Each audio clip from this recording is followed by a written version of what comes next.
Korinflərə 2-ci məktub, 2-ci fəsildə və 14-cü ayədən oxuyacağım. Buyurub, kimin kitabı varsa gəlin birlikdə oxuyaq. Yazılıb ki, bizi həmişə Məsihin zəfər təntənəsində addımladan, onu tanımaqdan yaranan ətri bizim vasitəmizlə hər tərəfə yayan Allaha şükür olsun. Amin. Hələlik burada dayanıram, çünki bu ayə özü-özlüyündə bir qəliz ayədir və istəyərdim gəlin birlikdə baxaq görək Rəbbimiz bizə nə demək istəyir bu ayə vasitəsilə. Baxın, burada yazılıb ki, Məsihin zəfər təntənəsində bizi addımladan. Zəfər təntənəsi nədir? Bu keçmişdə, yəni bu kitab yazıldığı dövrdə, yəni təxminən bir 2000 il bundan qabaq böyük sərkərdələr, generallar və yaxud da ki, hökümdarlar, imperatorlar hər hansısa zəbt eləyəndə növbəti o, belə deyək də, o zəbtdən, o müharibədən qaydanda şəhərə daxil olardılar və şəhərlə gedəndə onların arxasıca əskərləri gəlirdi və imperator qabaqda gedirdi. Bir, ya atın üstündə olurdu, ya döyüş arabasının üstündə, o arabanı da bəziyirdilər. Elə bir ki, indiki dillə desə, parad keçirdirdilər. Və həmçinin o paradda əskərlərdən başqa o zəbt olunan ölkədən gələn əsirlər və yaxud maraqlı heyvanlar gətirilirdi və insanlar bu möhtəşəm şeyə baxıb alqışlayırdılar və fəxr edirdilər ki, bizim imperatorumuz hər şeyi zəbt eləyib və qələbə ilə qayıdıb. Və baxın, bizim də imperatorumuz şahların şahı, ağaların ağası İsa Məsih, onun da belə bir zəfər təntənəsi var. Harada ki, biz hər birimiz iştirak edirik. Və orada maraqlı bir ətir söhbəti də gedir ki, bu ətir nədir? O dövrdə o imperatorun qabağında gənc oğlanlar, qızlar, belə indiki dillə model görünüşlü oğlanlar, qızlar seçirdilər. Onlar gedə-gedə deməli, qızıl gül yarpaqları atırdılar yola, sonra bəzi ətirləri səpirdilər ki, imperator oradan gəlib keçəndə insanlar həm o möhtəşəm iyi ətiri duysunlar, belə bir gözəl bir ümumi bir ab-hava yaransın, atmosfer yaransın. Və burada da fikir versə, Həvari Pavel eyni bu şəkli bizə göstərir ki, hər birimiz Məsihin o gedişində, o paradında iştirak edirik və biz onu tanıdığımıza görə bizdən də o ətir yayılır. Maraqlı bir şeydir, çünki ətir indiki dillə desək, duxu iyi, parfüm iyi. Və burada söhbət ruhani parfümdən gedir. Təbii ki, imanlardan hərənin bir cür iyi var, sevdiyi qoxu var, sevmədiyi qoxu var. Ümumi dünyada statistikaya görə sevilən bir iyi var. Bu, belə deyək də, yer üzündə insanlar arasında sosial sorğu keçirdiblər və ən çox insanların sevdiyi iyi bu vanil iyidir. Yəni, hamının xoşuna gəlir. Hamının yox, əksər insanların xoşuna gəlir. Bir də insanların sevmədiyi bir iyi də var. Bu, belə deyək də, əksər insanların xoşuna gəlməyən bir iyidir. Bu, lax yumurtanın və o lax yumurtanı o iyiyə gətirən kükürd və metanın iyidir. Kükürdlə metan bir-birinə qarışanda o sulfid yaranır və o sulfidin iyi əksər insanların xoşuna gəlmir. İndi təsəvvürünüzə gətirdiniz də o nə idi də? İndi kim lax yumurta yiyibsə. Deməli, bu ümumi sevilən və sevilməyən iylərdir. Hələ iyilər var ki, onlar kiminsə xoşuna gəlir, amma kiminsə xoşuna gəlmir. Məsələn, mənə bir dəfə Vahid qardaş bir qəşəng bir duxu hədiyyə eləmişdi. Google'a da baxdım ki, belə bahalı bir duxudur. Mən də belə ən qəşəng şeyləri xoşduram, məbədə vurum. Nəysə, fıs-safıs vurdum, üstümə gəldim məbədə. Hamının xoşu gəldi, amma bir qardaş deyir ki, bu nə idi? Onun xoşu gəlmədi. Bu o demək deyir ki, bu iyi, bu ətir pisdir. Yox. qəşəngdir, mənim də xoşuma gəlir. Plus bahalıdır, belə hər dəfə onu yavaş-yavaş vururam ki, biraz çox getsin. Özü də sağlığı onu da iyi, belə qəşəngdir, 2-3 gün qalır adamın üstündə. İndi o qardaşın xoşuna gəlmir, bu onun problemidir. Amma burada söhbət o fiziki iydən getmir. Burada söhbət ruhani iydən gedir.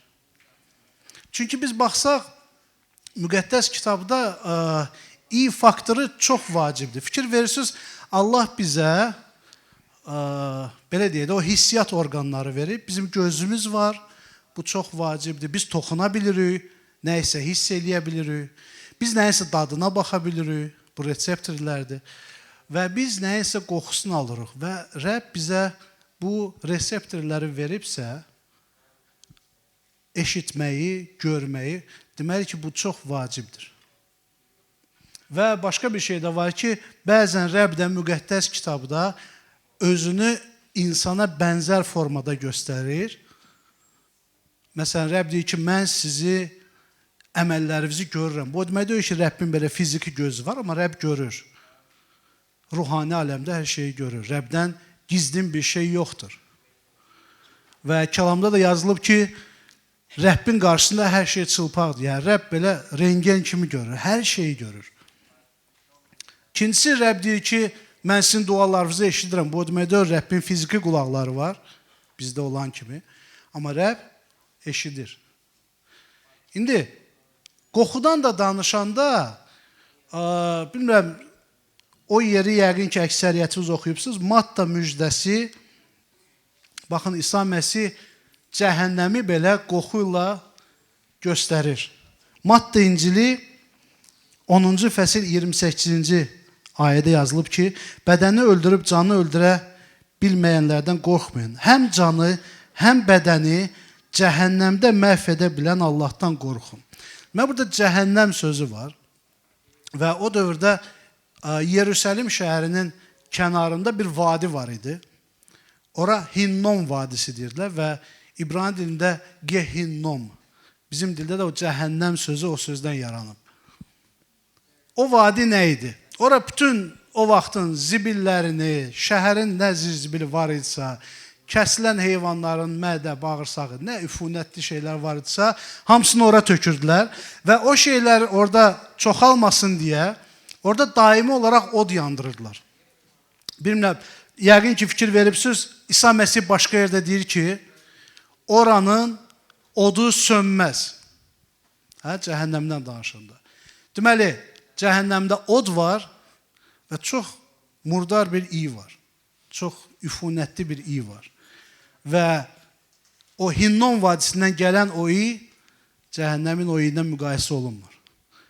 Demək ki, hər bir şeydə söhbət tək fizikidən getmir. Burada söhbət təbii ki, ruhani qoxudan gedir. Çünki biz dünyamızı dəyişəndə biz bu bədənlə vidalaşacağıq və Rəbbin önündə duracağıq.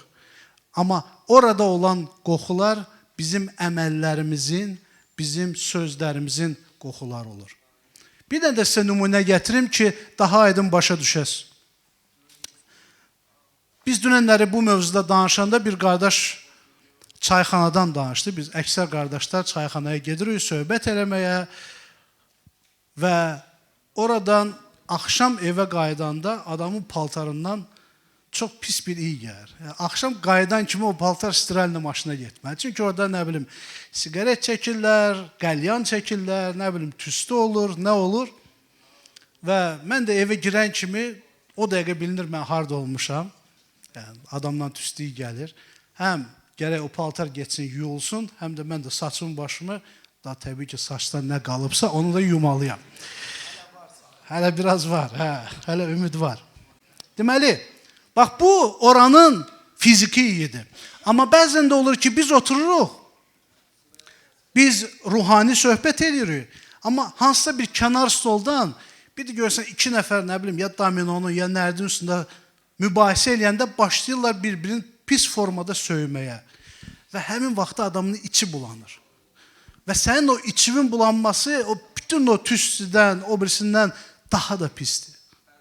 Çünki artıq ruhani iyi gəlir. Bax, o sözdən Lax yumurtanın iyi gəlir. Hələ ondan da pis iyi gəlir. İndi belə bir şey var. Bu dünyada bir çox elə qoxular var. Mən bir dəfə bir insanla getdim görüşməyə. O da ruhani insan sayılırdı. Və o ilə söhbət eləyəndə mən gördüm ki, özümdən asılı olaraq mənim ürəyim bulanır. Tez qaçdım oradan, yəni tez söhbəti bitirdim. Çıxdım çölə, təmiz nəfəs alım. Elə bildim ki, o fiziki bir şey. Sonra gördüm, yox. Uzaqlaşdım. Sən demə, bu fiziki ürək bulanma deyildi. Və sonra araşdırdım. Mənə dedilər ki, o insan çox murdar bir insandır. Yəni, onun o bizim el arasında deyilər, aurasından, onun o ab-havasından mənim ürəyim bulanırdı. Bu ruhani qoxudur. Ondan bir pis iyi gəlmirdi. O da dezik vurmuşdu, duxu vurmuşdu, hər şey yerindəydi. Amma ruhani çox pis iyi verirdi. Və bu dünya bu cür iyi verir. Bəzən olur ki, biz hansısa filmə baxanda görürük ki, davam eləyə bilmirik. Ürəyimiz bulanır. Bəzən olur ki, biz bir insanla söhbət edirik, görürsən ki, yox, bu söhbət getmir. Çünki artıq bu söhbətdən pis iyi gəlir. Bəzən olur ki, biz insanla görüşürük, artıq uzaqdan görürsən ki, nə bilim, üzündən zəhrimar yağır. Görürsən ki, görüşləsi adam döyür. Bəzən olur ki, biz hansısa bir vəziyyətə düşürük və görürük ki, o vəziyyətdən, o atmosferdən çox pis bir iyi gəlir. Və bu ruhani idi. Bu həmin o idi ki, hansından ki, mən indi bu dəqiqə danışıram. Və bilirsiniz, bəzən də olur ki, biz həyatımızı o qədər bu iylərin arasında keçirdirik ki, bu iyi bizə artıq normal gəlir. Bir müddətdən sonra sən görürsən ki, sənin artıq ürəyin bulanmır. Bir müddətdən sonra sən görürsən ki, sənin üçün artıq bu iylər normaldır. Bir müddətdən də sonra biz baxırıq ki, artıq bizim söhbətlərimizdən o pis iylər başlayır gəlməyə. Yalanın iyi, qeybətin iyi, murdarlığın iyi, axmaq-axmaq anekdotların iyi, natəmiz baxışlar, onlar hamısı başlayır bizim həyatımızı oxumağa. Və baxın, bir də ayılırıq ki, bizim üçün artıq o iyi normaldır. Bilirsiniz, həyatımızda biz baxırıq ki, nə vaxtsa biz təzə-təzə imanlı olanda nəydən iyrənirdiksə, artıq ondan iyrənmirik. Biz baxırıq ki, hansı mövzuda qabaq, hansı mövzudan qaçırdıqsa, artıq ondan qaçmırıq. Biz baxırıq ki, hansı insanlardan qabaq çalışırdıq ki, uzaq gəzək, baxırıq ki, artıq gəzmirik. Və baxırıq ki, biz artıq örgəşmişik bu iyə. Biz baxırıq ki, bizim üçün artıq bu normala çevrilib. Bax, qorxulusu odur. Qorxulusu odur.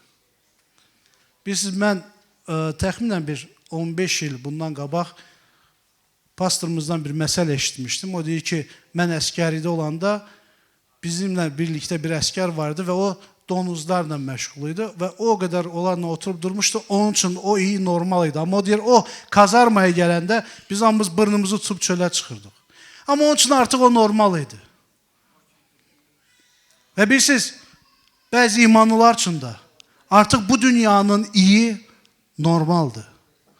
Artıq bu dünyada oturmaq, durmaq, bu dünyanı qoxlamaq artıq normaldır. Və ən maraqlısı da odur ki, bir müddətdən sonra biz o qədər o iyiyə örgəşirik ki, artıq təmiz iyi bizim xoşumuza gəlmir. Artıq baxırsan ki, imanlı ilə oturmaq istəmir. Hər şey haqqında danışırıq. Məsələn, maşın haqqında, idman haqqında, nə bilim, xəbərlər haqqında normaldır, oturur, ünsiyyətdədir. Elə ki, başlayırıq ki, qardaş da bəlkə kalam araşdıraq, görürük ki, bir nəfər, iki nəfər aramızdan qaçdı, getdi. Mənim vaxtım yoxdur, mənə, nə bilim, zəng gəldi, mənim işim var və s. və ilaxır. Artıq o təmizliyi götürə bilmir. Çox maraqlı bir bu iyiləri araşdırdım, internetdə axtardım. Maraqlı bir videorolik çıxdı. Təxminən o da bir 30-40 ilin videorolikidir. O dövrdə Sumqayıt haqqında çəkmişdilər. Ki, bir nəfər o qədər orada tüstü ilə nəfəs alır ki, axıda deyir, tüstü, həkimlər gəlirlər, bunu tüstü ilə doldururlar ki, bu artıq normal havanı qəbul eləyə bilmir. Belə Birinci moment baxdım, güldüm, maraqlı rolik idi. Sumqayıta ilişdim, xoşuma gəlmədi. O vaxtı elə idi, indi təmizlədi. Birinci baxdım belə, mən də güldüm. Amma sonra o rolikin mənası mənə çatdı, ruhani mənası. Ki, o qədər bəzi imanlılar, o tüstüdə, bu dünyanın yalanında, bu dünyanın qeybətində, bu dünyanın filmlərində, bu dünyanın, Ravid qardaş demişik, gedişatında o qədər iştirak edirlər ki, artıq imanlılarla oturub dura bilmirlər. Artıq imanlıların sözləri onlara maraqlı gəlmir. Artıq toplantı ona maraqlı gəlmir. Toplantıda da oturub qaşınır. Ya nə bilim, WhatsApp'da qurtcalaşır. Ya yazışır ki, qardaşlar, narahat olmayın, ya bacılar, narahat olmayın, mən indi gəlirəm. Çünki maraqlı deyir bura onun üçün. Çünki xoşuna gəlmir Allahın sözləri. Çünki o iyi onu tutub. Və bilirsiniz, iydən azad olmaq üçün nə olur? İydən azad olmaq üçün adam yuyulmalıdır, təmizlənməlidir. Əgər bu iyi onun daxilinə çökübsə, belə deyək də, o intoksikasiya baş veribsə, onun daxili təmizlənməlidir. Və müqəddəs kitabda Rəbb bunun üçün bir resept verir hər birimizə. Yazılıb ki, Məsih bunu ona görə etdi ki, cəmiyyəti su ilə yuyub, kəlamla təmizləyərək təqdis etsin. Yəni, əgər biz kəlam oxuyuruqsa, əgər biz Rəbbin kəlamlarını dinləməyə başlayırıqsa, biz başlayırıq təmizlənməyə. Düzdür, bu çox ağır bir prosesdir. Mən də vaxtı ikən məbədə gəldim, sonra bir müddətli dünyaya getdim, sonra mənim qayıdışım çox ağır oldu. Amma mən bir şey başa düşürdüm ki, sən kəlamı oxumasan, nə qədər sənə bugünkü gündə o maraqsız gəlirsə, sən imanlarla ünsiyyətdə olmasan, sən Rəbbin ruhunu axtarmasan, sən Rəbbin yolunu axtarmasan, sən düzəlməyəcəksən. Və həmin vaxtı kəlam bizim üçün başqa bir şey olur. Həmin vaxtı biz o qədər o tüstüdən iynəmişik, kəlam bizim xoşumuza gəlmir. Baxın, birinci oxuduğum ayənin 2 Korinfilər 2-ci fəsil, növbəti 15-16-cı ayəsini oxuram. Yazılıb ki, çünki biz həm xilas, həm də həlak olanlar arasında Allaha xoş olan Məsihin ətriyik. Bizdən onsuz da o gözəl ətir gəlir. Təbii ki, əgər kəlam oxuyuruqsa. Həlak olanlar üçünsə ölümə aparan ölüm qoxusu, xilas olanlar üçünsə həyata aparan həyat ətriyi. Belə bir iş üçün kim yararlıdır? Və bu ayə sualla bitir. Kim yararlıdır bu iş üçün? Kimin söhbətindən, sözündən, həyat tərzindən Məsihin ətri gəlir? Məsihin xoş qoxusu gəlir. Və kimdən gəlmir? Hər birimiz öz həyatımıza baxaq. Hər birimiz öz söhbətimizi təhlil eləyək. Çünki bizim çox vaxtı baxışımız bilirsiniz necə olur? Biz deyirik ki, bu vəz filankəs üçündür. Bu yerini göndərəcəm filankəsə. Amma biz düşünmürük ki, bu vəz mənim üçündür. Əgər mən bu günləri bunu toplantıda oturub dinləyirəmsə, əgər mən bu günləri bunu videoda dinləyirəmsə, əgər mənə bu günləri Allahın bu sözləri gəlib çatıbsa, mən bir şey başa düşməliyəm ki, bu vəz mənim üçündür. Və hər kəsən öz həyatına baxmalıdır. Hər kəsən öz həyatını təhlil etməlidir. Mən Rəbbin qoxusunu, məndən Rəbbin ətri gəlir, yoxsa bu dünyanın pis, murdar, iyi gəlir. Mənim söhbətlərimdən Rəbbin xoş ətri gəlir, yoxsa bu dünyanın murdar qoxuları gəlir. Hər birimiz öz həyatımıza baxaq. Və ikincisi, bizim təmizlənməyimiz üçün Rəbbin verdiyi yol bu, Titusa məktub 3-cü fəsil 5-ci ayədadır. Yazılıb ki, bizim salihliklə etdiyimiz əməllərlə deyil, öz mərhəmətinə görə bizi xilas etdi. Bunu bizi yumaqla, yəni müqəddəs ruhu bizi yenidən doğuzdurub təzələnməsi ilə elədi. Bilirsiniz, İsa Məsih çarmıxa getməmişdən qabaq, hər birimizin günahına görə çarmıxda əzab əziyyət çəkməmişdən qabaq, o həvariləri ilə son Rəbbin süfrəsini keçirdi. Belə bir süfrə keçirdi. Təbii ki, orada süfrədə çörək də biraz çox idi, ət var idi, göyərti vardı və biz bunu bugünkü gündə simvol olaraq eləyirik bu Rəbbin süfrəsini. Və həmin vaxtı o qalxır ayağa və şagirdlərin ayağını yuyur. Və Petr onda dönür deyir ki, ya Rəbb, təkcə ayağımı yox, mən bütün bədənimi yuy. O isə deyir ki, siz təmizlənmişsiniz, təmiz olan sadəcə ayağı yuyulmalıdır. Biz Rəbbin kəlamları vasitəsilə təmizlənirik. Biz Rəbbin sözləri vasitəsilə təmizlənirik. Əgər onları həyatımıza buraxırıqsa, əgər Rəbbin sözünü ürəyimizə buraxırıqsa, onun sözü bizdən asılı olmayaraq bizi başlayır təmizləməyə. Bilirsiniz, bəzən olur da bizim evdə çirkli qabımız olur. Məsələn, çay içirik və stəkanı qoyuruq kranın altına. Suyu açırıq və stəkandan asılı olmayaraq o su o stəkanın içini təmizləyir, yuyur. Eyni şeydə hər birimiz imkan verməliyik ki, Rəbbin sözü, İsa Məsihin sözləri bizim həyatımıza daxil olsun və bizi təmizləsin. Əgər biz bunu indiyə kimi eləməmişiksə, bunu tövbə eləməliyik ki, ya Rəbbim, bağışla ki, bugünə kimi mən bunu eləməmişəm və onun sözünü öz həyatımıza dəvət eləməliyik. Deməli ki, ya Rəbb, mənə bugündən etibarən öz sözlərimi göndər. Mənim daxilimi bugündən etibarən təmizlə. Biz bunu eləməsək, biz o qoxuya örgəşəcəyik və kəlamda yazılıb ki, o bizim üçün sonra ölümə və bizi cəhənnəmə aparan bir qoxu olacaq. Bizim burnumuz, ruhani burnumuz, Rəbbin xoş ətrinə bağlanacaq. Rəbbin sözlərinə bağlanacaq. Bizim üçün bu dünyanın iyi, daha yaxşı olacaq. Kimlərdəsə bu artıq baş veribsə, hələ də gec deyil. Əgər hələ də bu sözləri eşidirsənsə, demək ki, sənin üçün şans var, imkan var. Gələsən Rəbbin önünə, günahlarını etiraf eləyəsən və Rəbb səni bağışlasın. Hər birimizi bağışlamağa Rəbb qadirdir. İsa Məsihin qanı qadirdir hər birimizin günahlarını yuyub təmizləməyə. Bilirsiniz, nə vaxtsa bunu mənə deyəndə mən inanmırdım. Mən elə bilirdim ki, mənim günahımı heç kim bağışlaya bilməz. Çünki bəzən özümü bağışlaya bilmirdim. Bəzən elə hərəkətlərim var, deyirdim ki, bu nə hərəkətdir sən eləyirsən? Bu nə Rəbbin lütfünün qarşısında elədiyim hərəkətlərə görə çox utanırdım. Və elə bilirdim ki, mən heç vaxt bağışlanmayacağam. Amma Rəbbə şükür olsun ki, onun mərhəməti məndən də, səndən də, bu dünyanın bütün o ağır günahlarından da güclüdür. İsa Məsihin qanı hər bir günahımızı yumağa qadirdir. Əgər biz tövbə eləsək, əgər Rəbbə tərəf dönsək, əgər həyat tərzimizi dəyişsək, əgər bugündən etibarən başlasaq Rəbbin dalıcan getməyə, onun sözləri ilə oturub durmağa, Rəbb bizi dəyişməyə qadirdir. Ona görə də mən hər birinizi tövbəyə çağırırım. Əgər kimsə tövbə etmək istəyirsə, həyatını dəyişmək istəyirsə, sadəcə bugün tövbə eləyib gələn həftə eyni günahlara qayıtmaq yox. Sadəcə bugün tövbə eləyib qapıdan çıxan kimi hər şeyi unutmağa yox.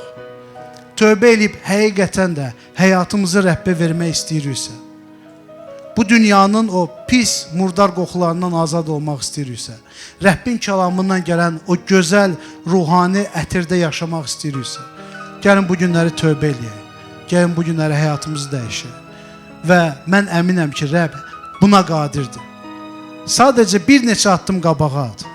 İblis sənə bu günləri deyir ki, boş şeydir, onsuz da düzəlməyəcəksən.